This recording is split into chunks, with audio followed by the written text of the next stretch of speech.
ತಂದೆ ತಾಯಿಯ ಮಾತನ್ನು ಕೇಳಿ ಹೆಂಡತಿಗೆ ವಿಚ್ಛೇದನ ಕೊಡಲು ನಿರ್ಧಾರ ಮಾಡಿದ ಗಂಡನಿಗೆ ಪಾಠ ಕಲಿಸಿದ ಹೆಂಡತಿ. ರಾಧಾ ಹಾಗೂ ಪೃಥ್ವಿ ವಿಚ್ಛೇದನ ಪತ್ರ ಪಡೆದಿದ್ರು. ಅವರಿಬ್ಬರು ಒಟ್ಟಿಗೆ ಹೊರಗೆ ಬರ್ತಾರೆ ಹಾಗೂ ಅವರ ಜೊತೆಯಲ್ಲಿ ಅವರ ಕುಟುಂಬದವರು ಅವರೊಂದಿಗೆ ಇದ್ರು. ಅವರ ಮುಖದಲ್ಲಿ ವಿಜಯ ಮತ್ತು ಶಾಂತಿ ಸ್ಪಷ್ಟವಾಗಿ ಗೋಚರಿಸಿತ್ತು. 3 ವರ್ಷಗಳ ಸುದೀರ್ಘ ಹೋರಾಟದ ಬಳಿಕ ಇವತ್ತು ಈ ನಿರ್ಧಾರವಾಯಿತು. ಮದುವೆಯಾಗಿ 5 ವರ್ಷಗಳು ಕಳೆದಿತ್ತು. ಆದರೆ ಅವರಿಬ್ಬರು ಜೊತೆಯಲ್ಲಿ ಇದ್ದಿದ್ದು ಕೇವಲ 1 ವರ್ಷ ಮಾತ್ರ. ರಾಧಾ ಕೈಯಲ್ಲಿ ಪೃಥ್ವಿ ಮನೆಯಿಂದ ತೆಗೆದುಕೊಳ್ಳಬೇಕಾದ ವರದಕ್ಷಿಣೆಯ ವಸ್ತುಗಳ ಪಟ್ಟಿ ಮತ್ತು ಪೃಥ್ವಿ ಕೈಯಲ್ಲಿ ರಾಧಾ ಅವಳಿಂದ ತೆಗೆದುಕೊಳ್ಳಬೇಕಾದ ಆಭರಣಗಳ ಪಟ್ಟಿ ಇತ್ತು. ಇದರೊಂದಿಗೆ ಪೃಥ್ವಿ 5 ಲಕ್ಷ ರೂಪಾಯಿಯನ್ನು ರಾಧಾಗೆ ನೀಡುವುದಾಗಿ ನ್ಯಾಯಾಲಯದ ಆದೇಶವೂ ಇತ್ತು. ರಾಧಾ ಮತ್ತು ಪೃಥ್ವಿ ಇಬ್ಬರು ಒಂದೇ ಕಾರಿನಲ್ಲಿ ಕುಳಿತು ಪೃಥ್ವಿ ಮನೆ ತಲುಪಿದ್ರು. ರಾಧಾ ತನ್ನ ಕೆಲವು ವಸ್ತುಗಳನ್ನು ತನ್ನ ಗಂಡನ ಮನೆಯಿಂದ ತೆಗೆದುಕೊಂಡು ಹೋಗಬೇಕಾಗಿತ್ತು. ಅದಕ್ಕೆ 3 ವರ್ಷಗಳ ನಂತರ ತನ್ನ ಅತ್ತೆಯ ಮನೆಗೆ ಹೋಗುತ್ತಿದ್ದಾಳೆ. ತಂದೆ ತಾಯಿಗೆ ಒಬ್ಬಳೆ ಮಗಳು ರಾಧಾ. ಒಬ್ಬಳೆ ಮಗಳಾದ್ದರಿಂದ ತಂದೆ ತಾಯಿ ಅವಳನ್ನ ತುಂಬಾ ಮುದ್ದಾಗಿ ಬೆಳೆಸಿದ್ರು. ಚಿಕ್ಕ ವಯಸ್ಸಿನಿಂದಲೂ ಅವಳು ಏನೇ ಕೇಳಿದರೂ ಇಲ್ಲ ಅನ್ನೋ ಹಾಗೆ ಪ್ರತಿಯೊಂದು ವಸ್ತುವನ್ನು ಅವಳಿಗೆ ಕೊಡುತ್ತಿದ್ರು. ಮಗಳೆಂದರೆ ತಂದೆ ತಾಯಿಗೆ ಪಂಚಪ್ರಾಣ. ಅವಳ ತಂದೆ ಕೂಡ ಚಿಕ್ಕದಾದ ಒಂದು ಸ್ವಂತ ಬಿಸಿನೆಸ್ ಮಾಡ್ತಿದ್ರು. ಹಾಗಾಗಿ ದುಡ್ಡಿನಲ್ಲೂ ಯಾವುದೇ ಕೊರತೆ ಇರಲಿಲ್ಲ. ಕಾಲೇಜು ಓದುವಾಗ ಜೊತೆಯಲ್ಲಿ ಓದುತ್ತಿದ್ದ ಪೃಥ್ವಿಯನ್ನು ಇಷ್ಟಪಡ್ತಾಳೆ. ಮಗಳು ಇಷ್ಟಪಟ್ಟಿದ್ದಾಳೆ ಅನ್ನೋ ಒಂದೇ ಒಂದು ಕಾರಣಕ್ಕೆ ಆ ಸಂಬಂಧ ತಂದೆ ತಾಯಿಗೆ ಇಷ್ಟ ಇಲ್ಲದಿದ್ರೂ ಮಗಳ ಇಷ್ಟದ ಪ್ರಕಾರ ಅವನ ಜೊತೆ ಅವಳಿಗೆ ಮದುವೆ ಮಾಡ್ತಾರೆ. ಇನ್ನು ಪೃಥ್ವಿ ಕುಟುಂಬದ ಬಗ್ಗೆ ಹೇಳುವುದಾದರೆ ಅವನಿಗೆ ಒಬ್ಬಳೆ ತಂಗಿ, ಜೊತೆಗೆ ತಂದೆ ತಾಯಿ ಮಾತ್ರ ಇರೋ ಚಿಕ್ಕ ಕುಟುಂಬ ಅವರದಾಗಿತ್ತು. ಪೃಥ್ವಿ ತಂದೆ ಬಟ್ಟೆ ಅಂಗಡಿಯೊಂದರಲ್ಲಿ ಕೆಲಸಕ್ಕೆ ಹೋಗುತ್ತಿದ್ರು. ಅವರು ದುಡಿಯುತ್ತಿದ್ದ ದುಡ್ಡಿನಲ್ಲಿ ಮನೆ ಹೇಗೂ ನಡೀತಿತ್ತು. ಆದ್ರೆ ಮಗ ತಂದೆ ತಾಯಿ ಇಷ್ಟದ ಪ್ರಕಾರನೇ ಮದುವೆಯಾಗಬೇಕು ಅನ್ನೋ ಆಸೆ ಅವರದಾಗಿತ್ತು. ಆದರೆ ಮಗ ಈ ರೀತಿ ಇಷ್ಟಪಟ್ಟು ಮದುವೆಯಾದ ಅನ್ನೋ ಒಂದು ದ್ವೇಷ ಅವರ ಮನೆಯವರ ಮನಸ್ಸಿನಲ್ಲಿತ್ತು. ಹಾಗಾಗಿ ಮದುವೆಯಾದ ನಂತರ ಅತ್ತೆ ಮನೆಯಲ್ಲಿ ರಾಧಾ ಪಟ್ಟ ಕಷ್ಟ ಅಷ್ಟಿಷ್ಟಲ್ಲ. ರಾಧಾ ಮದುವೆಯಾದ 1 ವರ್ಷಕ್ಕೆ ಅವಳ ಅತ್ತೆ ಮಾವ ಅವರ ಮಗನನ್ನು ದುಡಿಯಲು ಫಾರಿನ್ಗೆ ಕಳಿಸಲು ನಿರ್ಧಾರ ಮಾಡ್ತಾರೆ. ಯಾಕೆಂದ್ರೆ ಅವರ ಮಗಳ ಮದುವೆ ಮಾಡೋದಿದೆ. ತಂದೆ ದುಡಿಯೋ ದುಡ್ಡಲ್ಲಿ ಮಗಳ ಮದುವೆ ಮಾಡೋದಕ್ಕಾಗೋದಿಲ್ಲ ಎನ್ನುವ ನೆಪವನ್ನ ಇಟ್ಕೊಂಡು ಮಗನನ್ನ ತಮ್ಮ ಬಳಿ ಕುಳಿಸಿಕೊಂಡು ಈ ವಿಚಾರದ ಬಗ್ಗೆ ಮಾತನಾಡುತ್ತಾ ಹೇಳ್ತಾರೆ, ನೋಡಪ್ಪ, ನಿಂದೇನೋ ಮದುವೆ ಆಗೋಯ್ತು. ಆದ್ರೆ ನಿನ್ ತಂಗಿಗೂ ಮದುವೆ ವಯಸ್ಸಾಗ್ತಿದೆ. ನಿನ್ ತಂಗಿಗೆ ಮದುವೆ ಮಾಡಿದ್ಮೇಲೆ ನಿನ್ ಮದುವೆ ಮಾಡೋಣ ಅನ್ಕೊಂಡಿದ್ವಿ. ಆದ್ರೆ ನೀನು ಮಾಡಿದ ಕೆಲಸಕ್ಕೆ ನಿನ್ನ ಮದುವೆನೇ ಮೊದಲು ಮಾಡಿದ್ವಿ. ನಮಗೂ ಇರೋದು ಒಬ್ಬಳೆ ಮಗಳು. ಅವಳ ಮದುವೆನೂ ಅದ್ಧೂರಿಯಾಗಿ ಮಾಡಬೇಕು ಅನ್ನೋ ಆಸೆ ನಮಗಿದೆ. ನಿಮ್ಮಪ್ಪ ದುಡಿಯೋ ದುಡ್ಡಲ್ಲಿ ನಾವನ್ಕೊಂಡ ಹಾಗೆ ಮದುವೆ ಮಾಡೋದಕ್ಕಾಗೋದಿಲ್ಲ. ಹೇಗೂ ನೀನು ಓದಿರೋ ಹುಡುಗ. ಹೊರಗಡೆ ಹೋಗಿ 1-2 ವರ್ಷ ದುಡಿಯೋದ್ರಿಂದ ನಿನ್ನ ತಂಗಿ ಮದುವೆನ ಅದ್ಧೂರಿಯಾಗಿ ಮಾಡಬಹುದು ಎಂದು ತಂದೆ ತಾಯಿ ಹೇಳಿದ್ದನ್ನು ಕೇಳಿ ಮಗ ಹೇಳ್ತಾನೆ, ಹೌದಮ್ಮ, ನೀವು ಹೇಳಿದ್ದು ಸರಿನೇ. ಆದ್ರೆ ರಾಧಾಗೂ ಒಂದು ಮಾತು ನಾನು ಕೇಳ್ತೀನಿ ಎಂದು ಮಗ ಹೇಳಿದ್ದನ್ನು ಕೇಳಿ ಅವರ ತಾಯಿ ಹೇಳ್ತಾರೆ, ನೋಡು, ಹೇಗಿದ್ರು ನಿನ್ನ ಹೆಂಡತಿಗೆ ಡೆಲಿವರಿ ಆಗಿದೆ. ಅವಳು ಅವರ ಅಮ್ಮನ ಮನೆಯಲ್ಲಿ ಇರ್ತಾಳೆ. ಅವಳನ್ನ ಏನ್ ಕೇಳ್ತೀಯ? ಮನೆಗೆ ನೀನೇ ದೊಡ್ಡ ಮಗ. ಇನ್ನ ಎಲ್ಲ ಜವಾಬ್ದಾರಿ ನಿನ್ನ ಮೇಲೇನೆ ಇರೋದು. ಅದನ್ನೆಲ್ಲ ನೀನೇ ತಾನೇ ನಿಭಾಯಿಸ್ಬೇಕು ಎಂದು ತಾಯಿ ಹೇಳಿದ್ದನ್ನು ಕೇಳಿ ಮಗ ಹೇಳುತ್ತಾನೆ, ಸರಿ ಅಮ್ಮ, ನಾನು ನಾಳೆನೆ ಟ್ರೈ ಮಾಡ್ತೀನಿ, ನೋಡೋಣ, ನೀನ್ ಹೇಳ್ದ ಹಾಗೆ ಆಗ್ಲಿ ಎಂದು ಹೇಳಿ ಅಲ್ಲಿಂದ ಎದ್ದು ಹೊರಟು ಹೋಗ್ತಾನೆ. ಇತ್ತ ಮಗನಿಗೆ ದುಡ್ಡಿನ ದುರಾಸೆಯನ್ನ ತೋರಿಸಿ ಅವರ ಮಗನನ್ನು ದುಡಿಯಲು ಹೊರಗಡೆ ಕಳಿಸ್ತಾರೆ. ಆದರೆ ಇತ್ತ ರಾಧಾ ಕೂಡ ಡೆಲಿವರಿ ಆದ ಮೇಲೆ ಕೆಲವು ತಿಂಗಳು ತಂದೆ ತಾಯಿ ಮನೆಯಲ್ಲಿ ಇರಬೇಕಾಗಿರೋದ್ರಿಂದ ಗಂಡ ಕೆಲಸಕ್ಕೆ ಹೋಗಲು ಅವಳು ಕೂಡ ಒಪ್ಪಿಗೆ ಕೊಡ್ತಾಳೆ. ಆದರೆ ಅವಳಿಗೆ ಕಷ್ಟ ಶುರುವಾಗುವುದೇ ಇಲ್ಲಿಂದ. ಗಂಡ ಕೆಲಸಕ್ಕೆ ಹೋದ ತಿಂಗಳಿಗೆ ಅವಳ ಅತ್ತೆ ಮಾವ ಅವಳನ್ನ ಅವರ ಮನೆಗೆ ಕರೆದುಕೊಳ್ಳುತ್ತಾರೆ. ಅತ್ತೆ ಮನೆಗೆ ಬಂದ ದಿನದಿಂದಲೇ ಅವಳಿಗೆ ಚಿಕ್ಕ ಮಗು ಇದೆ ಅನ್ನೋದು ಲೆಕ್ಕಿಸದೆ ಅವರ ಅತ್ತೆ ಅವಳನ್ನ ಇಲ್ಲ ಸಲ್ಲದ ಕಾಟ ಕೊಡಲು ಶುರು ಮಾಡ್ತಾರೆ. ಜೊತೆಗೆ ಮದುವೆಯಾಗೋ ನಾದಿನಿ ಬೇರೆ ಮನೆಯಲ್ಲೇ ಇರ್ತಿದ್ಲು. ಇನ್ನು ಅವಳು ತನ್ನ ಅತ್ತಿಗೆಯ ಬಳಿ ಚುಚ್ಚು ಮಾತುಗಳಿಂದ ಸದಾ ಅವಳನ್ನ ಕೀಳಾಗಿಯೇ ನೋಡುತ್ತಿದ್ಲು. ಮನೆಯಲ್ಲಿ ಅವಳು ಹೇಳಿದ ಅಡುಗೆಯನ್ನೇ ಮಾಡಬೇಕಾಗಿತ್ತು. ಚಿಕ್ಕ ಮಗುನ ಇಟ್ಕೊಂಡು ಎಲ್ಲರ ಬಟ್ಟೆಗಳನ್ನ ಕೈಯಲ್ಲೇ ಒಗೆಸುತ್ತಿದ್ರು. ದುಡಿಯಲೆಂದು ಹೊರಗಡೆ ಹೋದ ಮಗನ ಬಳಿ ಕೂಡ ಮಾತನಾಡಲು ಬಿಡುತ್ತಿರಲಿಲ್ಲ. ಇದೆಲ್ಲ ವಿಷಯವು ತಂದೆ ತಾಯಿಗೆ ಗೊತ್ತಾಗಿ ಮಗಳನ್ನು ಮಾತನಾಡಿಸಲು ಮನೆಗೆ ಬಂದಾಗಲೆಲ್ಲ ಮನೆಯಲ್ಲಿ ಏನು ನಡೆದೇ ಇಲ್ಲ ಅನ್ನೋ ರೀತಿ ನಟನೆ ಮಾಡಿ ಅವರು ಮಾಡಿದ ತಪ್ಪುಗಳನ್ನ ಮುಚ್ಚಿ ಹಾಕುತ್ತಿದ್ರು. ಆದರೆ ದಿನೇ ದಿನೇ ರಾಧಾಳ ಮಗ ಕೂಡ ಬೆಳೀತಾ ಬಂದಿದ್ದ. ಹಾಗಾಗಿ ಮನೆಯಲ್ಲಿ ಖರ್ಚು ಹೆಚ್ಚಾಗ್ತಾ ಇತ್ತು. ಹಾಗಾಗಿ ಅವಳ ಅತ್ತೆ ಮಾವ ಇನ್ನಷ್ಟು ಅವಳನ್ನ ಕಾಟ ಕೊಡಲು ಶುರು ಮಾಡಿದ್ರು. ಹೀಗೆ ಒಂದು ದಿನ ರಾಧಾ ತನ್ನ ಮಗುವಿಗೆ ಬಿಸಿ ಅನ್ನದ ಜೊತೆ ತುಪ್ಪ ಹಾಕಿ ತಿನ್ನಿಸುವುದನ್ನು ಅವಳ ಅತ್ತೆ ನೋಡಿ ಬಿಡ್ತಾರೆ. ತಕ್ಷಣವೇ ಅವಳ ಬಳಿ, ಏನಿದು, ಮಗುಗೆ ತುಪ್ಪ ಹಾಕದೆ ಊಟ ಮಾಡಿಸೋದಕ್ಕೆ ಬರಲ್ವಾ? ನನ್ನ ಮಗ ಕಷ್ಟಪಟ್ಟು ಹೊರಗಡೆ ಹೋಗಿ ದುಡಿತಿದ್ದಾನೆ. ಅವನು ದುಡಿದು ಕಳಿಸ್ತಾ ಇರೋ ದುಡ್ಡನ್ನ ಈ ರೀತಿ ಹಾಳು ಮಾಡ್ತಾ ಇದ್ಯಲ್ಲ. ನೀನು ಹೋಗಿ ಮಗುಗೆ ಸರಿ ಮಾಡಿ ತಿನ್ಸು. ನನ್ನ ಮಗ ದುಡಿದು ಕಳ್ಸೋದೆಲ್ಲ ನಿನಗೆ ನಿನ್ನ ಮಗುಗೆ ಸಾಕಾಗ್ತಿದೆ. ನೋಡು, ಇನ್ನು ಮುಂದೆ ಈ ತುಪ್ಪನ ಯೂಸ್ ಮಾಡಬೇಡ.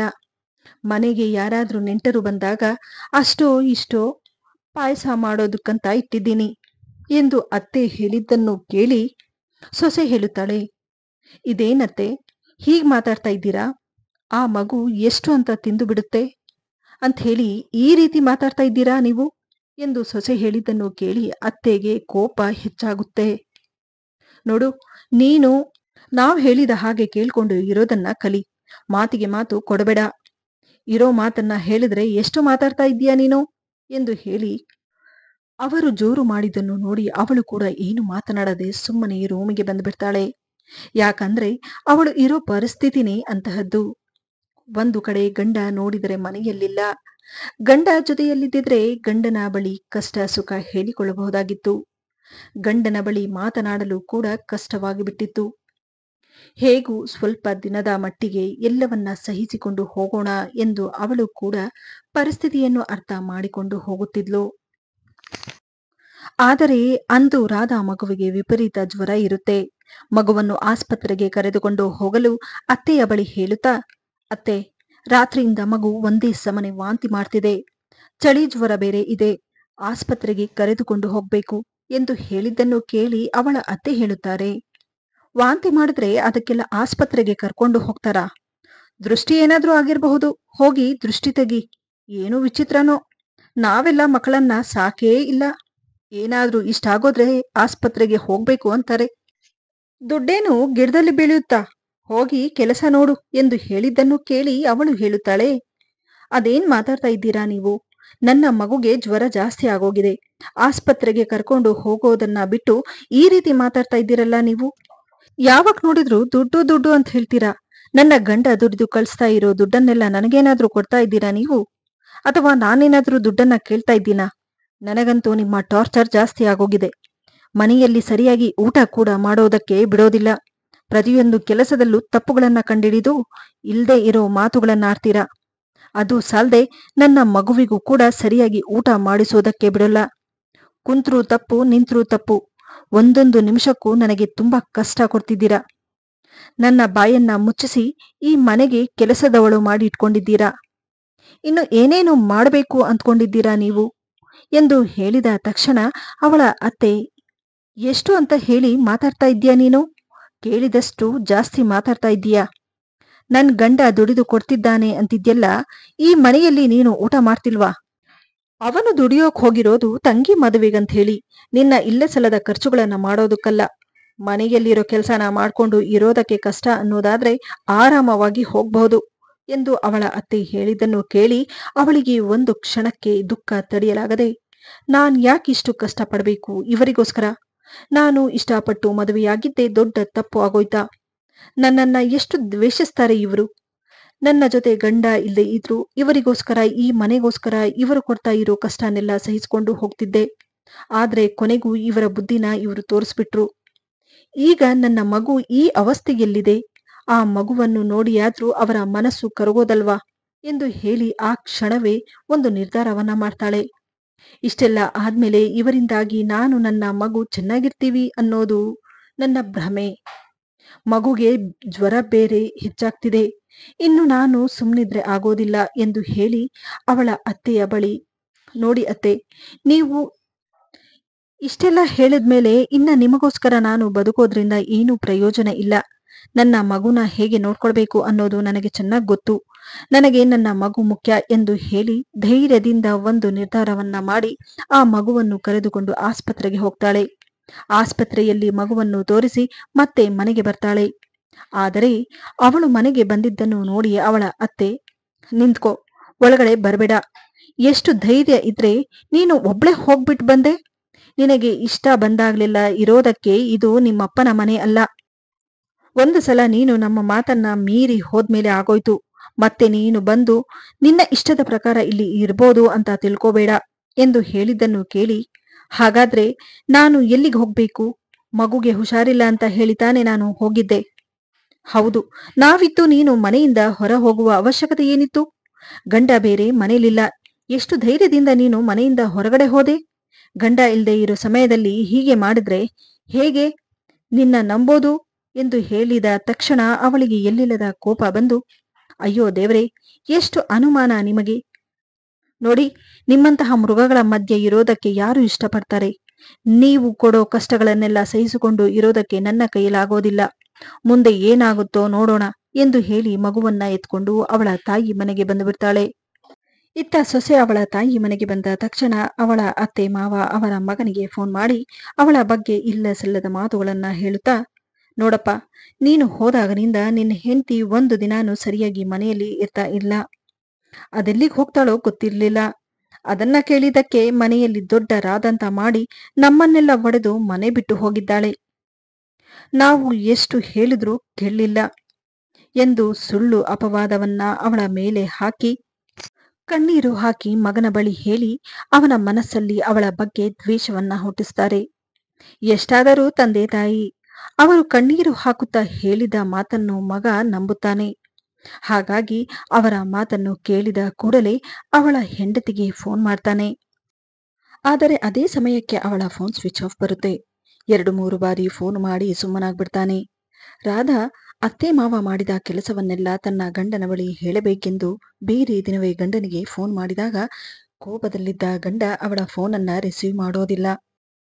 ಹಾಗಾಗಿ ಈ ವಿಷಯದಿಂದ ಇಬ್ಬರ ಮಧ್ಯೆ ಬಿರುಕುಗಳು ಹೆಚ್ಚಾಗ್ತಾ ಹೋಗುತ್ತೆ. ಕೊನೆಗೂ ಈ ವಿಷಯ ವಿಚ್ಛೇದನದವರೆಗೂ ಬಂದುಬಿಡುತ್ತದೆ. ನ್ಯಾಯಾಲಯದ ತೀರ್ಪಿನಂತೆ ಅವನ ಮಗ ಬೆಳೆಯುವವರೆಗೂ ಅವಳ ತಾಯಿಯ ಬಳಿ ಇರಬಹುದು, ನಂತರ ಇಬ್ಬರ ಹತ್ತಿರವೂ ಇರಬೇಕು ಎನ್ನುವ ತೀರ್ಪನ್ನ ನ್ಯಾಯಾಲಯ ಕೊಡುತ್ತೆ.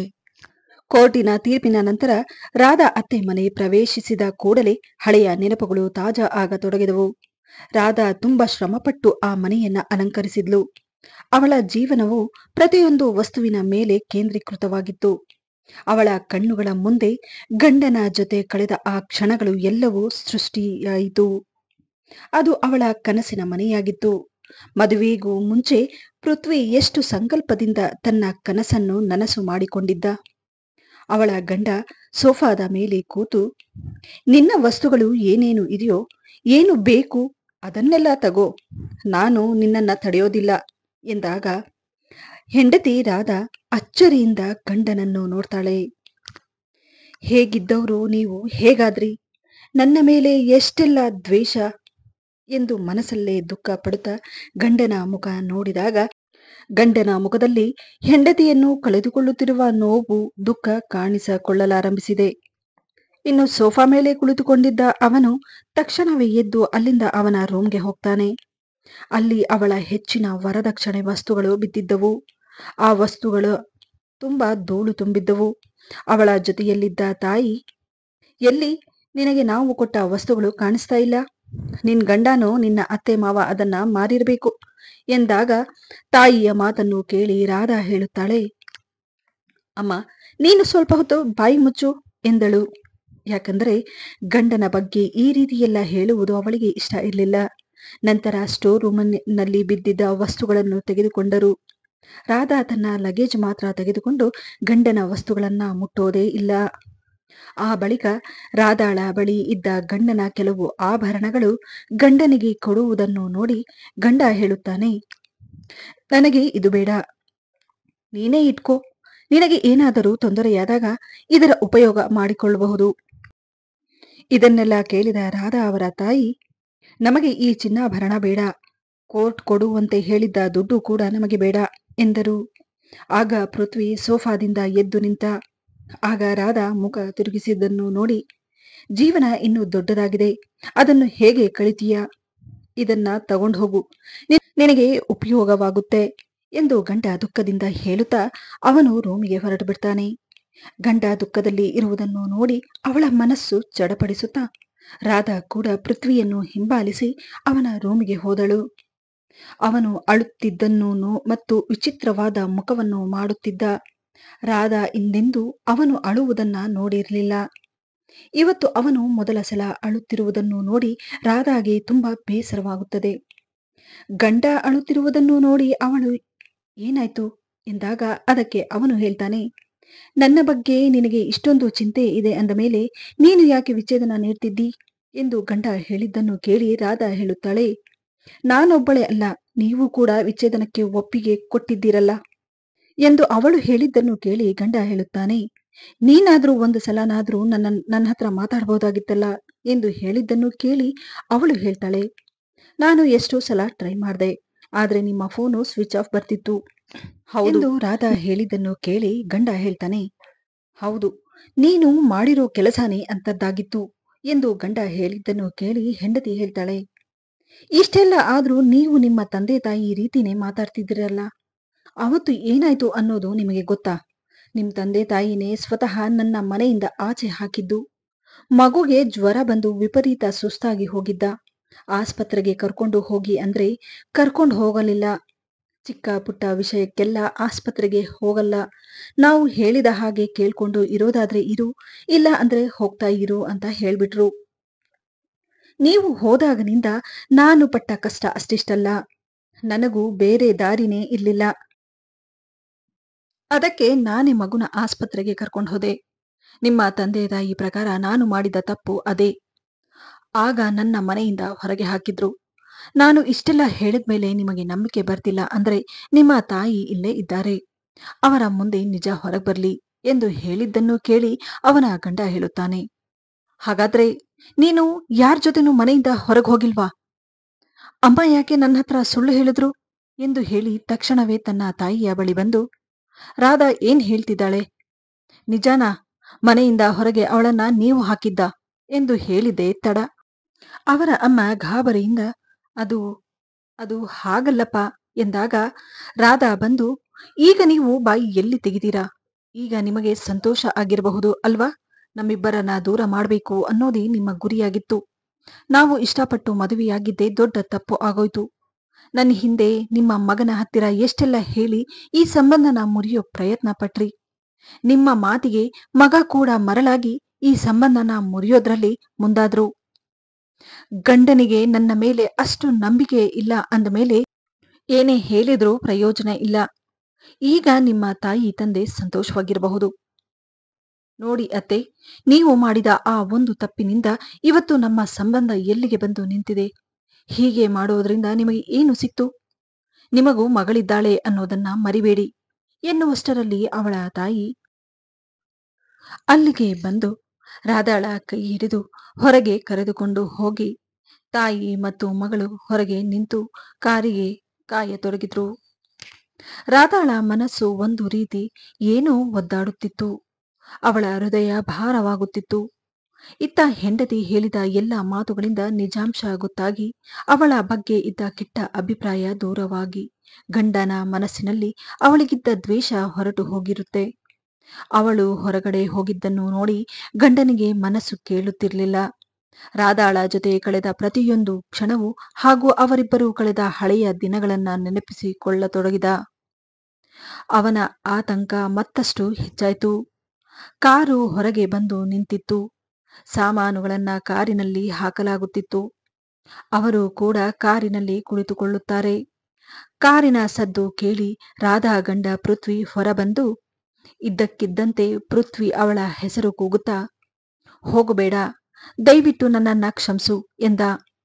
ನನ್ನ ಬಿಟ್ಟು ಹೋಗ್ಬೇಡ ಎಂದು ಗಂಡ ಹೇಳಿದ್ದನ್ನು ನೋಡಿ ರಾಧಾಳ ತಾಳ್ಮೆಯ ಅಸ್ತ್ರಗಳೆಲ್ಲ ಒಮ್ಮೊಮ್ಮೆ ಮುರಿಯಿತು. ಆದರೆ ಸಮಯ ಮೀರಿ ಹೋಗಿತ್ತು. ನ್ಯಾಯಾಲಯದ ಪ್ರಕಾರ ಇಬ್ಬರು ವಿಚ್ಛೇದನ ಪಡೆದಿದ್ರು. ಹಾಗಾಗಿ ರಾಧಾ ಹೇಳುತ್ತಾಳೆ, ಈಗ ಪಶ್ಚಾತ್ತಾಪ ಪಡುವುದರಿಂದ ಏನು ಪ್ರಯೋಜನ ಇಲ್ಲ, ನಮಗೆ ನ್ಯಾಯಾಲಯದ ತೀರ್ಪಿನ ಪ್ರಕಾರನೇ ಇರಬೇಕು ಎಂದು ರಾಧಾ ಹೇಳಿದ್ದನ್ನು ಕೇಳಿ ಅವಳ ಅತ್ತೆ ಹೇಳುತ್ತಾರೆ, ನೋಡಮ್ಮ ರಾಧಾ, ಇದು ಜೀವನದ ಪ್ರಶ್ನೆ. ಇಷ್ಟೆಲ್ಲ ಆಗುತ್ತೆ ಅಂತ ನನಗೆ ಗೊತ್ತಿರಲಿಲ್ಲ. ನನ್ನ ಮಗ ನಿನ್ನನ್ನ ಇಷ್ಟೊಂದು ಹಚ್ಕೊಂಡಿದ್ದಾನೆ ಅನ್ನೋದು ನನಗೆ ಈಗಲೇ ಗೊತ್ತಾಗಿದ್ದು. ನೀನು ಅವನನ್ನ ಬಿಟ್ಟು ಹೋದ್ರೆ ಅವನು ಇರೋದಿಲ್ಲ. ಎಲ್ಲೋ ಒಂದು ಕಡೆ ನಾವು ಕೂಡ ತಪ್ಪು ಮಾಡಿದ್ದೀವಿ. ಆದರೆ ಆ ತಪ್ಪಿನ ಅರಿವು ನಮಗಾಗಿದೆ. ನೀನು ಹೋಗ್ಬೇಡ, ನಾವು ಮಾಡಿದ್ದು ತಪ್ಪು ಎಂದು ಅವಳ ಅತ್ತೆ ಹೇಳಿದ್ದನ್ನು ಕೇಳಿ ರಾಧಾಳ ತಾಯಿ ಹೇಳುತ್ತಾರೆ, ಹೌದು ರಾಧಾ, ಆಗೋದಾಗೋಯ್ತು. ಇನ್ಮುಂದಾದ್ರೂ ಎಲ್ಲವನ್ನ ಮರೆತು ನೀವಿಬ್ರು ಸಂತೋಷವಾಗಿರಿ ಎಂದು ತಾಯಿ ಹೇಳುತ್ತಾರೆ. ಇನ್ನು ಎಲ್ಲರ ಮಾತನ್ನು ಕೇಳಿದ ರಾಧಾ ಮನಸ್ಸು ಕರಗುತ್ತದೆ. ತಕ್ಷಣವೇ ಕಣ್ಣೀರನ್ನು ಒರೆಸಿಕೊಂಡು ನ್ಯಾಯಾಲಯದ ತೀರ್ಪಿನ ಪತ್ರಗಳನ್ನು ತೆಗೆದುಕೊಂಡು ಅದನ್ನ ಹರಿದು ತನ್ನ ಗಂಡ ಪೃಥ್ವಿಯನ್ನು ತಬ್ಬಿಕೊಂಡಳು. ಇಬ್ಬರು ಒಟ್ಟಿಗೆ ಸಂತೋಷದ ಕಣ್ಣೀರು ಹಾಕುತ್ತಿರುವುದನ್ನು ನೋಡಿದ ಅವಳ ಅತ್ತೆಗೆ ಪ್ರೀತಿಯ ಮುಂದೆ ಹೆಚ್ಚೇನೂ ಇಲ್ಲ ಎಂದು ಅರ್ಥವಾಗುತ್ತದೆ. ಇಲ್ಲಿ ಅರ್ಥ ಮಾಡಿಕೊಳ್ಳಬೇಕಾದ ವಿಷಯವೇನೆಂದರೆ, ಗಂಡ ಹೆಂಡತಿಯ ಮಧ್ಯೆ ನಂಬಿಕೆ ಅನ್ನುವುದು ತುಂಬಾ ಮುಖ್ಯವಾದ ಪಾತ್ರ ವಹಿಸುತ್ತದೆ. ಹಾಗೂ ಸಂಬಂಧಗಳಲ್ಲಿ ಕ್ಷಮೆ ಕೇಳುವುದರಿಂದ ಸಂಬಂಧಗಳು ಉಳಿಯುತ್ತೆ ಅನ್ನೋದಾದರೆ ಕ್ಷಮೆ ಕೇಳುವುದರಲ್ಲಿ ತಪ್ಪೇನಿಲ್ಲ. ಈ ವಿಡಿಯೋದಿಂದ ನಿಮಗೇನಾದರೂ ಉಪಯೋಗವಾದಲ್ಲಿ ವಿಡಿಯೋಗೆ ಒಂದು ಲೈಕ್ ಮಾಡಿ, ಆದಷ್ಟು ವಿಡಿಯೋಸನ್ನು ಶೇರ್ ಮಾಡಿ ಹಾಗೂ ನನ್ನ ಚಾನಲನ್ನು ಸಬ್ಸ್ಕ್ರೈಬ್ ಮಾಡುವುದನ್ನು ಮರೆಯಬೇಡಿ.